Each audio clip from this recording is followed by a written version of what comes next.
Être capable d'aller au moins aussi vite que le courant si on veut être en mesure de remonter le courant. Pas facile de s'y retrouver. Le vocabulaire est parfois un petit peu compliqué. Entre le phoque, le point de drisse, le génois ou le spinnaker, devenir marin ne s'improvise pas. En fait, sur un voilier, il n'y a pas de corde. Ça n'existe pas. Donc en fait, chaque cordage, chaque bout a un nom. Pourquoi ? Parce qu'en fait, c'est une tradition dans la marine. Il faut pouvoir spécifier exactement ce qu'on attend d'un équipier. On dit tu bordes l'écoute de génois, tu choques la drisse du phoque, tu bordes le bras de spi. Donc c'est des expressions, mais en fait, ça correspond à une action très précise. C'est comme une langue. Il faut connaître le vocabulaire. Et puis, il faut être aussi polyvalent. Il faut être un petit peu MacGyver, effectivement. Il faut aimer bricoler, il faut avoir de la créativité parfois pour se sortir de situations qui peuvent être un peu difficiles parfois. En fait, en bateau, c'est toujours la vigilance qui compte. Il ne faut pas se relâcher, essayer de voir où tu es. En fait, c'est ça qui est intéressant. C'est un univers qui est amical, mais le danger est toujours présent. Et un homme à la mer, ça peut vite arriver. Il faut toujours être attentif. Mais Philippe, c'est avant tout un marin, un vrai marin.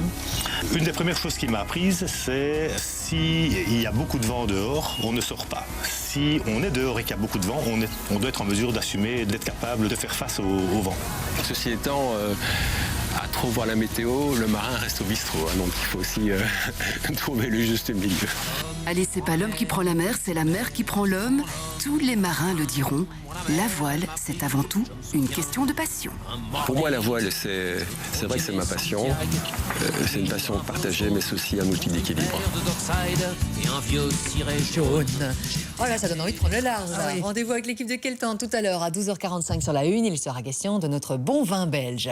Il est là, Nicolas Van Henskrik, bonjour. Bonjour à tous. La revue de presse avec la presse qui revient sur l'actualité politique du week-end. Oui, et les fameuses crispations de la Vivaldi. Suspension de la négociation, désaccord et lutte pour le 16 rue de la Loi, le poste du Premier ministre. Voilà, en une de la Libre, le résumé du week-end, le Previously on Vivaldi.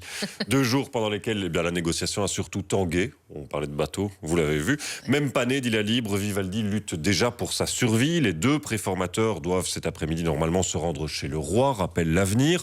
Sans doute remettront-ils une note ou un rapport final, mais ce que souligne surtout le quotidien, le problème, c'est surtout la fausse note dans la partition de Georges-Louis Boucher, le président du MR. Son nom est partout à la Une ce matin. Côté néerlandophone aussi, Boucher pousse Vivaldi dans le vide, dit le Morgan, qui s'en inquiète. Rien n'indique que les partis parviendront à s'entendre sur le nom du futur Premier ministre. Les partis en ont assez de Georges-Louis Boucher, dit le Standard, et le quotidien hésite même sur la manière de l'expliquer. Ils veulent que le président du MR soit guidé, tenu en échec, placé sous tutelle ou réajusté. Les termes variaient, écrit le Standard, suivant les sources. Le plus éclairant peut-être sur le ras-le-bol de la presse, c'est la conclusion de l'article du soir, en 2 phrases.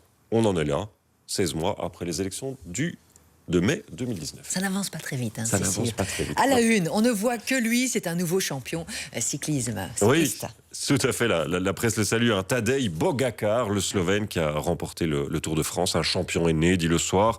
Pour la Libre, c'est le triomphe de la jeunesse. Pour l'avenir, c'est une victoire historique. Victoire que Libération résume ce matin avec ce fameux titre, le fourre-tout d'un tour fou. C'est pas mal. Pas mal, hein. Ouais, Rien que pour la bien formule, on s'y arrête. C'est un article qui résume en fait cette 107e édition en une double page. C'est bien condensé, évidemment. C'est pour ceux qui ont oublié de suivre le tour. Un dernier coup d'œil encore rapidement, Nicolas. C'est la Une du soir qui se penche sur le flux d'argent. Oui, c'est les nouveaux leaks à la mode, la nouvelle fuite massive de données qui est analysée par des journalistes à travers le monde. Il y avait eu les LuxLeaks, les WikiLeaks, et ben voilà, c'est les FinCEN Files. Retenez le nom, on va en parler pas mal ces prochains jours. FinCEN Files, c'est la démonstration du rôle des banques dans le blanchiment de l'argent, de la fraude et du crime organisé. Il y en a tout de même pour 2000 milliards de dollars. Et ce n'est pas un film, c'est la vraie vie. C'est la vraie vie. Merci beaucoup Nicolas Van Henskrik. Bonne journée. 6h52, on file là tout de suite sur les routes avec Pascal Laroche.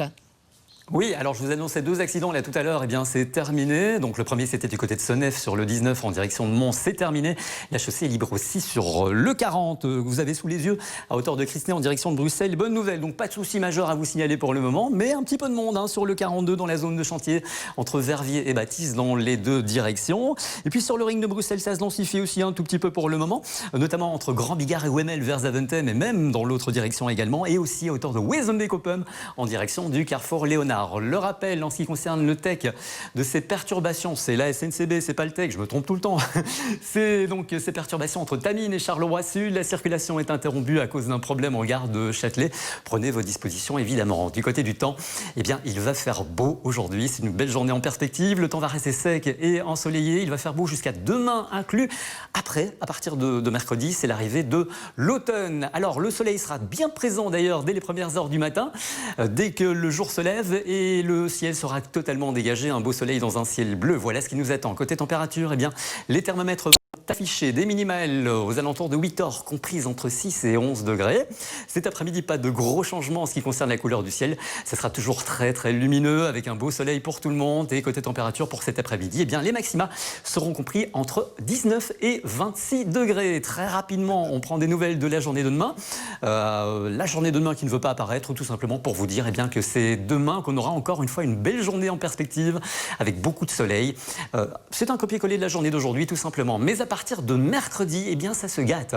Et oui, on aura beaucoup plus d'humidité et c'est l'arrivée de l'automne tout simplement. Et puis aussi les températures eh bien, vont descendre mercredi, jeudi et surtout vendredi. On va se retrouver avec 7 degrés sous les normales de saison. Il va faire frais. C'est l'automne, je vous le disais. Merci beaucoup Pascal, à tout à l'heure. On marque une pause, on se retrouve juste après avec un nouveau système de livraison. On en parle avec Pierre.